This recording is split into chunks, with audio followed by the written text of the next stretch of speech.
ನಮಸ್ಕಾರ ವೀಕ್ಷಕರೇ, ಭಕ್ತಿ ಸಮಾಚಾರಕ್ಕೆ ಸ್ವಾಗತ. ಹಿಂದೂ ಸಂಪ್ರದಾಯದಲ್ಲಿ ಜ್ಯೋತಿಷ್ಯಕ್ಕೆ ಅತ್ಯುನ್ನತ ಪ್ರಾಮುಖ್ಯತೆ ಇದೆ. ಪ್ರತಿ ಶುಭ ಕಾರ್ಯಕ್ಕೆ ದಿನ, ಸಮಯ, ಮುಹೂರ್ತ ತುಂಬ ಮುಖ್ಯ. ಮನುಷ್ಯನ ಜೀವನದಲ್ಲಿ ಎಲ್ಲ ಆಗು ಹೋಗುಗಳ ಮೇಲೆ ಜ್ಯೋತಿಷ್ಯ ಪ್ರಭಾವ ಬೀರುತ್ತದೆ. ಜ್ಯೋತಿಷ್ಯ ಶಾಸ್ತ್ರದಲ್ಲಿ ಆಕಾಶದಲ್ಲಿ ಸೂರ್ಯನ ಪಥವನ್ನು 12 ಭಾಗಗಳಾಗಿ ವಿಂಗಡಿಸಲಾಗಿದೆ. ಈ ವಿಂಗಡಣೆಯೇ 12 ರಾಶಿ. ಸಾಮಾನ್ಯ ಮನುಷ್ಯನ ಮೇಲೆ ರಾಶಿ ಎಂಬುದು ತುಂಬ ಪ್ರಭಾವ ಬೀರುತ್ತದೆ. ಪ್ರತಿಯೊಬ್ಬ ವ್ಯಕ್ತಿಗೆ ಇಂಥದ್ದೇ ರಾಶಿ ಇರುತ್ತದೆ. ಜ್ಯೋತಿಷ್ಯ ಶಾಸ್ತ್ರದಲ್ಲಿ ವರ್ಷಕ್ಕನುಸಾರದಂತೆ ಮನುಷ್ಯನ ಭವಿಷ್ಯ ತಿಳಿಯಬಹುದಾಗಿದೆ. ವರ್ಷ ಭವಿಷ್ಯದಂತೆ ಮಾಸ ಭವಿಷ್ಯ, ವಾರ ಭವಿಷ್ಯ ಸಹ ತಿಳಿಯಬಹುದು. ಇದನ್ನು ವೇದ ಪಂಡಿತರು, ಜ್ಯೋತಿಷ್ಯ ಶಾಸ್ತ್ರ ಅರಿತ ಜ್ಯೋತಿಷಿಗಳು ತಿಳಿಸುತ್ತಾರೆ. ಮನುಷ್ಯನ ಪ್ರತಿ ಕಾರ್ಯವೂ ರಾಶಿಯ ಪ್ರಭಾವ ಹೊಂದಿರುತ್ತದೆ.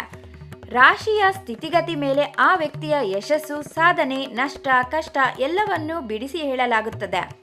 ಸಾಮಾನ್ಯವಾಗಿ ಜನ ಕಷ್ಟ ಬಂದಾಗ ದೇವರ ಮೊರೆ ಹೋಗ್ತಾರೆ.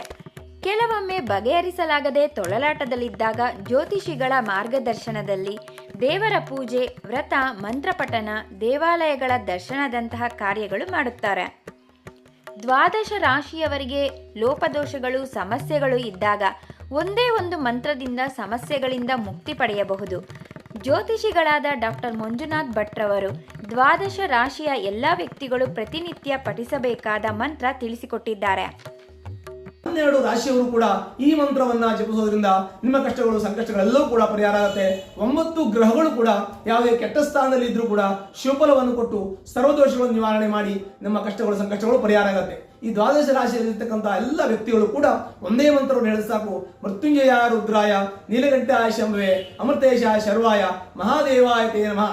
ಈ ಮಂತ್ರವನ್ನ ಪಠಿಸೋದ್ರಿಂದ 12 ರಾಶಿಯಲ್ಲಿ ಜನಿಸ್ತಕ್ಕಂಥ ವ್ಯಕ್ತಿಗಳು ಕೂಡ ಸರ್ವ ಸಂಕಷ್ಟಗಳು ಕೂಡ ಪರಿಹಾರ ಆಗಿ ನವಗ್ರಹಗಳ ಪೂರ್ಣ ಅನುಗ್ರಹಕ್ಕೆ ಪಾತ್ರರಾಗಿ ಸರ್ವದೋಷಗಳು ನಿವಾರಣೆ ಆಗುತ್ತೆ. ಶುಭವಾಗಲಿ. ಈ ಒಂದು ಮಂತ್ರ ಪಠಿಸಿ ನಿಮ್ಮ ಸಮಸ್ಯೆಗಳನ್ನು ಬಗೆಹರಿಸಿಕೊಳ್ಳಿ. ನಿಮ್ಮ ಜೀವನವನ್ನು ಸುಖ, ನೆಮ್ಮದಿ ಹಾಗೂ ಆರೋಗ್ಯದಿಂದ ಇರುವಂತೆ ಮಾಡಿಕೊಳ್ಳಿ. ಈ ವಿಡಿಯೋವನ್ನು ಮತ್ತಷ್ಟು ಜನರಿಗೆ ಶೇರ್ ಮಾಡಿ. ವಿಡಿಯೋ ಇಷ್ಟ ಆಗಿದ್ರೆ ಹಾಗೆ ಲೈಕ್ ಮಾಡಿ.